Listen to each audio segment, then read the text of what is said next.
Welcome back, folks, and we are going to draw this wrench.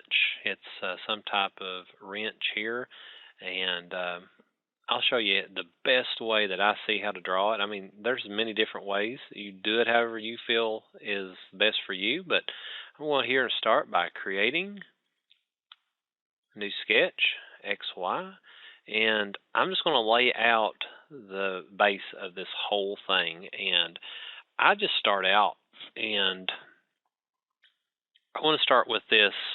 Looks like we've got a hexagon. So create, and we should go down here to, let's see if we, polygon, here we go.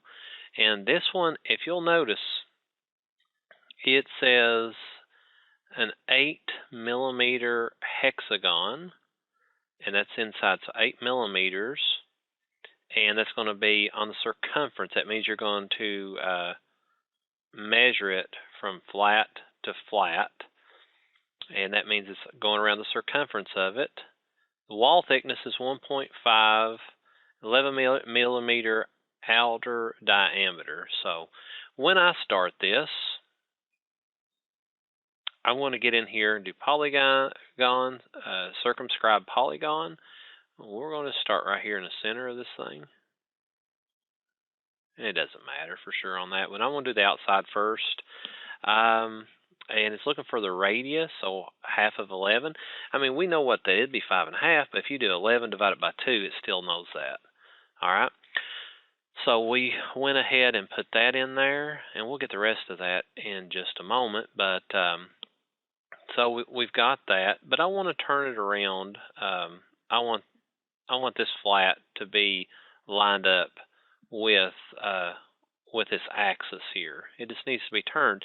There's a couple ways I can do that. I can get in there and do a rotate, but check this out. This is one of the ways. It's pretty cool. This is one of the parametric tricks. You could either do it like this, but you got constraints over here.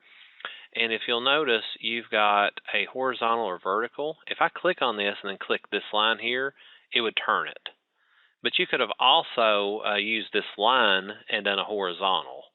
Okay, you could have done it either way. So that's just a really cool thing to do there. Now, what I want to do is just take this and I want to extend this line and see how it's running parallel. You see the little parallel dots?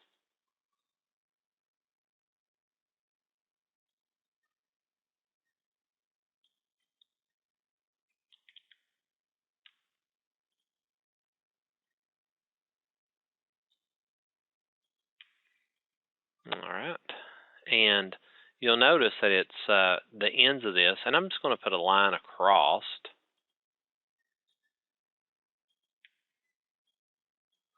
And you can also extend this line just like that. Y'all see how I did that?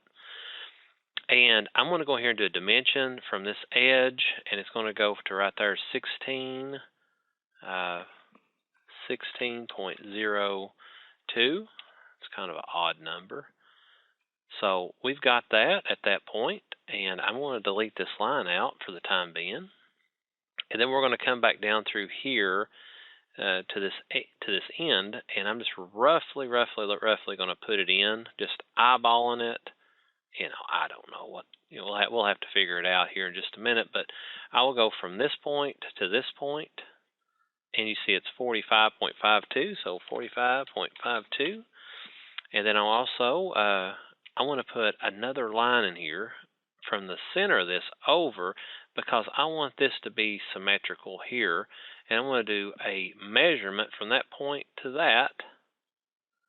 All right. And then I'll do, I'll hit escape, and then I'll do a measurement for the whole thing. And the whole thing is, as you can see, is 6 millimeters. So I hit 6, enter, and this measurement here, if I double click it, I'll hit 6 divided by 2, which we know is 3, but it automatically does it, and that way it gets everything symmetrical and lined up. So far, so good. Let's delete out that line. I don't need it anymore. I just use it as reference. So we've got that. everything's looking really, really good. Now I want to trim. I got to trim all this stuff out in here. I don't need this anymore. So I just want the base of it. Finish my sketch, hit shift, and smash down my wheel to get to rotate. Extrude. Extrude this one up, looks like 2.5. Enter, or OK. Looks great. And now all I have to do is just add in this again, the hexagon, and then this end point here, and I'll just go up here, create design, come back around, line there, and it looks like to me it's 2.8. So I'm just going to put a line across, just straight across here, measure it out at 2.8.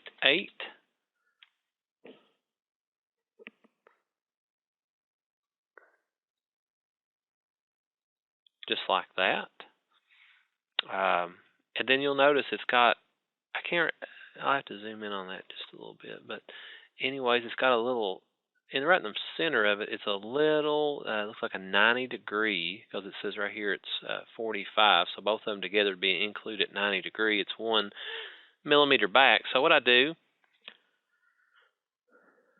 I come in here and I'll find the midpoint of this and bring it back 1 millimeter, hit my line here and come out, and I want to change that to 45 degree. Oh, wrong one. It doesn't matter. That's fine. I can do that, and I can trim off. Tab over 45, and right there it is. Enter. Like I said, I can trim that up. Okay. So just delete that out of the way so I can see something. I could also mirror this one over. That'd be a good idea. The mirror. It's over here in Create. Most of the time it's in the Modify, but that's okay.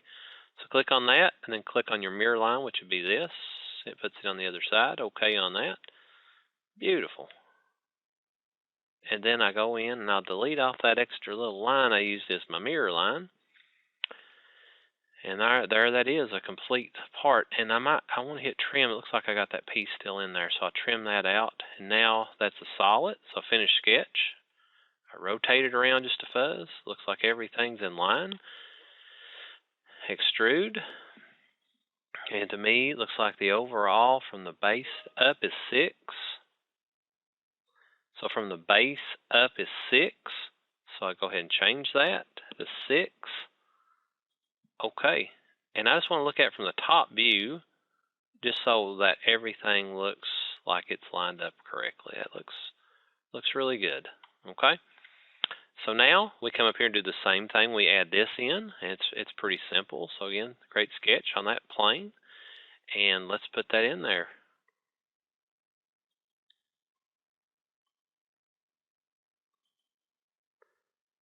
Do polygon, and this will be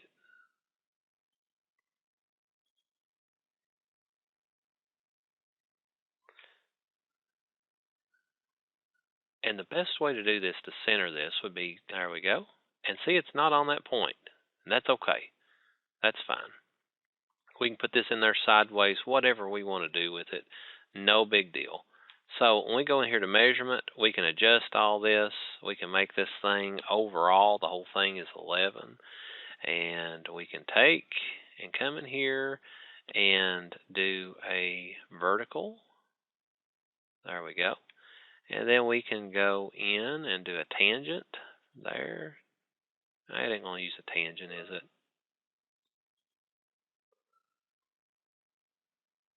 We can use a... So what we're going to do now is we've got this thing vertical. Now I want to move it back, and I want to use the constraint called a coincide, okay? And let's see if we can find it here. Here's coincident constraints 2 points. So you click on that, and what you do is you click on the point you want it to go to, and then you come over here and click there, and it shoots it over there to it. So now I've got that sketched out and looking good. I didn't need that line right there. So if you don't want that, you can come back here, double click, and then come in here and delete that little line out. We didn't even need that line, but it kind of helped us to see where we were at. And just extrude.